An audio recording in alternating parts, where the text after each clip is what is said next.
സർക്കാരിന്റേത് എന്നും ശബരിമലയെ സംരക്ഷിക്കുന്ന നിലപാടാണെന്ന് മുഖ്യമന്ത്രി പിണറായി വിജയൻ. സംഘപരിവാർ തെറ്റിദ്ധാരണ പരത്തുമ്പോൾ വലിയ പ്രാധാന്യത്തോടെ ശബരിമലയെ സംരക്ഷിക്കുന്നതിനുള്ള നടപടികളാണ് സർക്കാർ സ്വീകരിച്ചു വരുന്നതെന്നും മുഖ്യമന്ത്രി പറഞ്ഞു.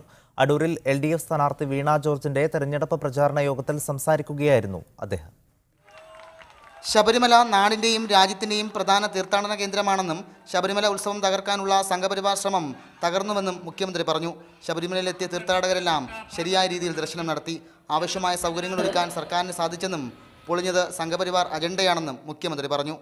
വന്ന തീർത്ഥാടകർക്കെല്ലാം നല്ല സംതൃപ്തി, ശരിയായ രീതിയിൽ ദർശനം നടത്താനും ആവശ്യമായ സൗകര്യങ്ങൾ ഒരുക്കാനും ഈ കഴിഞ്ഞ തവണ സാധിച്ചു എന്നല്ലേ നമ്മുടെ അനുഭവം.